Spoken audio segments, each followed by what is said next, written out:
نحمدہ و نصلی علی رسولہ الکریم اما بعد فاعوذ باللہ من الشیطان الرجیم بسم اللہ الرحمن الرحیم۔ سیرت النبی مصطفیٰ صلی اللہ علیہ وسلم کانفرنسز، اس میں موضوع ہے جشن آمد رسول صلی اللہ علیہ وسلم، اور اس پر اظہار تشکر اور اظہار مسرت کے جواز کے حوالے سے چند فلسفیانہ حقائق۔ فلسفہ عید اور عید میلاد النبی صلی اللہ علیہ وسلم۔ عید کسی خوشی کی تکمیل پر اس کے فطری اور برملا اظہار کو کہتے ہیں، لہذا صلی اللہ علیہ وسلم کے آمد پر نور کے مبارک موقع پر عید جیسی مسرتوں کا اظہار کرنا عید میلاد النبی کہلاتا ہے، اور یہ اس دن کا حق بھی ہے۔ آپ صلی اللہ علیہ وسلم کے آنے کی خوشی جس دل میں بھی زندہ و جاوید ہوگی، اسے اس کا بھرپور احساس بھی ہوگا، تب پھر یقیناً اس کا پورا وجود اس خوشی میں سرشار بھی ہوگا، اور وہ اس حوالے سے عملی سرگرمیوں میں شامل بھی ہوگا۔ پھر عاشقان مصطفیٰ صلی اللہ علیہ وسلم میں اس کا شمار بھی ہوگا، اور اس کا وجود نیم مردہ دلوں تک زندگی پہنچانے کا وسیلہ بھی ہوگا۔ تب وہ رحمت الہی اور اس کے فضل و کرم کے ملنے پر احسان شناس فطرت کے ساتھ اپنے پرمسرت جذبات کا بحکم الہی اقرار بھی کرے گا، اور اس مالک حقیقی کی اطاعت و فرما برداری میں اس کی طرف سے ملنے والے انعام و اکرام پر شکر گزاری کا بھرپور اظہار بھی کرے گا۔ پس یوں جس شخص کے لیے خوشی جہاں پر رکھی گئی ہے وہ اسے وہیں پر تلاش کرے گا، جبکہ ایک مومن کے دل کی سب سے بڑی خوشی صادق اور امین سردار الانبیاء ختم النبیین شفیع المذنبین اور رحمت للعالمین صلی اللہ علیہ وسلم سے محبت اور آمد پر نور مبارک سے جڑی ہوتی ہے، پھر ان کے دامن رحمت سے ہمیشہ وابستہ رہنے میں، ان کے امتی ہونے پر فخر کرنے میں، اور ان کی اطاعت و فرما برداری میں اپنے رب العالمین کے احسان مند اور شکر گزار رہنے میں رکھی گئی ہے۔ اس پوری کائنات میں جب جب اور جہاں جہاں پر بھی ذکر حبیب خدا صلی اللہ علیہ وسلم کے لیے اہتمام ہوتا ہے، شان و عظمت مصطفیٰ صلی اللہ علیہ وسلم کا بھرپور اظہار بھی ہوتا ہے۔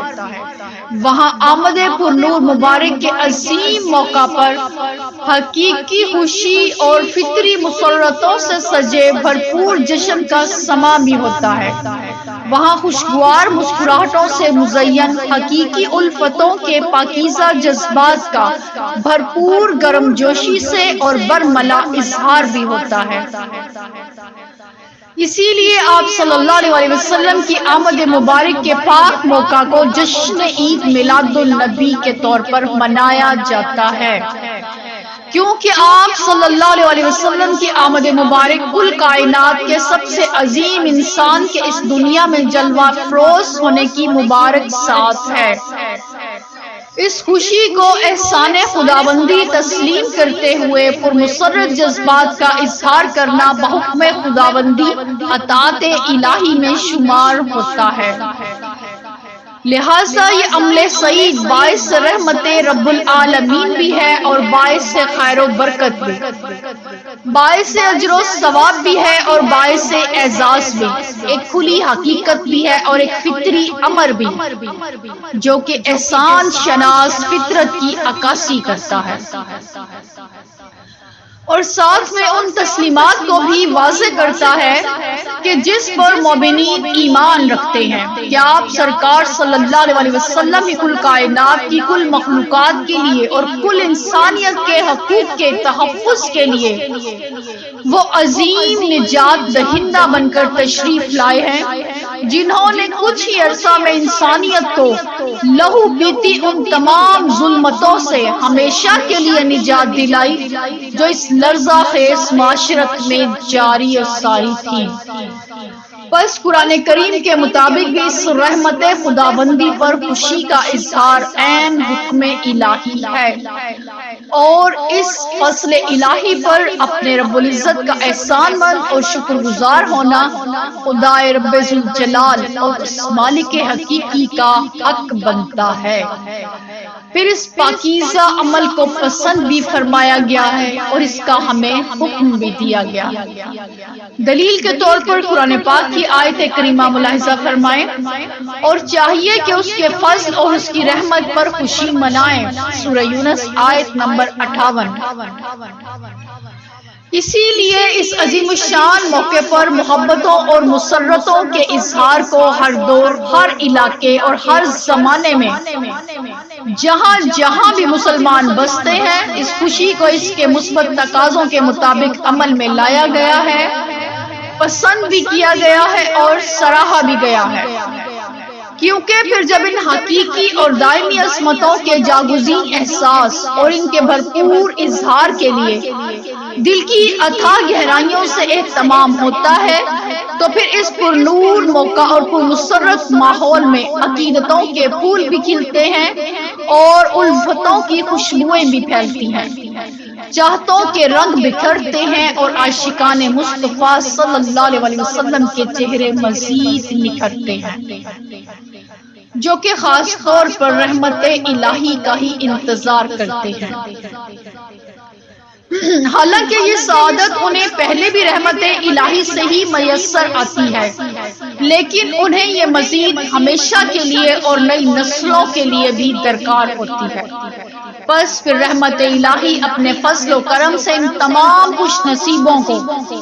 دور دور تک اپنی لپیٹ میں لے لیتی ہے، جو پاکیزہ ظروف لیے اور خلوص دل سے اس کے منتظر ہوتے ہیں۔ ان پاکیزہ اور پرخلوص احساسات کے اظہار سے جو کہ احسانات خداوندی کا اقرار کرتے ہیں، وہ احسانات مصطفیٰ صلی اللہ علیہ وسلم کا بھی اظہار کرتے ہیں۔ ان سے حقیقی الفتوں کا پیغام بھی ملتا ہے اور نیکیوں اور بھلائیوں کے لیے سر تسلیم خم کرنے کے جذبات بھی پیدا ہوتے ہیں اور احسان شناسی کی تربیت بھی ہوتی ہے۔ اس پاکیزہ اور عظیم اظہار عقیدت کے مفید و پائیدار اثرات اور اس کے ہر پہلو سے بہترین نتائج کو واضح طور پر روز اول سے لے کر آج تک کے تمام زمانوں میں حقائق پر مبنی تاریخ کے مطالعہ سے ملاحظہ کیا جا سکتا ہے۔ اس روح پرور ماحول میں اور ان پر نور فضاؤں میں پاکیزہ اور بلند و بالا الفتوں کے لیے عقیدت و احترام اور عظمتوں کو دلوں میں اترتا اور روحوں میں سماتا ہوا محسوس بھی کیا جا سکتا ہے۔ اس خوشگوار موسم میں عظیم الشان محبتوں کی بہاروں کو اس کے اطراف میں پھیلا ہوا دیکھا بھی جا سکتا ہے اور اس روح پرور ماحول میں رکھی گئی اس طمانینت کو محسوس بھی کیا جا سکتا ہے، جو کہیں اور نصیب نہیں ہو سکتے۔ تب عشاقان مصطفیٰ صلی اللہ علیہ وسلم اس لاسانی لازوال پر نور اور پر مسرت موقع پر خوشیوں کے برملا اظہار سے خود کو کیسے روک سکتے ہیں، جبکہ یہ اظہار الفت حقیقی معنوں میں اور قدرتی طور پر سچی خوشی کا مقام بھی ہے اور یقینی راحتوں کا سامان بھی ہے، رضائے الہی کا حصول بھی ہے اور عشق مصطفیٰ صلی اللہ علیہ وسلم کا اعلان بھی ہے۔ اظہار شان و عظمت مصطفیٰ صلی اللہ علیہ وسلم امت مسلمہ کا اعجاز بھی ہے اور اس باکمال ہستی کے کمالات کا اظہار بھی ہے۔ عشق حقیقی کی یقینی اور عظیم سربلندیوں کے لیے دل سے اہتمام بھی ہے اور دماغ کے ہر سوال کا جواب بھی ہے۔ بس اس عظیم موقع پر خوشی اور عقیدتوں کا اظہار کرنا اور اس کا فروغ چاہنا دراصل ہر حقدار کو اس کا یہ حق بہم پہنچانا ہے کہ یہ اعلان الفت نئی نسلوں تک پاکیزہ الفتوں کی منتقلی کا وسیلہ بھی ہے اور اس کا تحفظ بھی ہے، اور پھر ان چاہتوں پر استقامت کا نصیب ہو جانا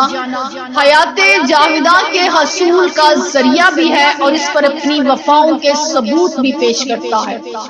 پس یہ اظہار تشکر برحق بھی ہے اور کار اعزاز بھی، باعث خیر و برکت بھی ہے اور باعث فخر و انبساط بھی،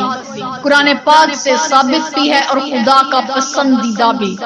یہ حکم خدا بھی ہے اور عشق مصطفیٰ بھی، باعث اجر و ثواب بھی ہے اور باعث وجہ افتخار بھی۔ جزاک اللہ، صدق اللہ العظیم۔ بقیہ حصہ دوم۔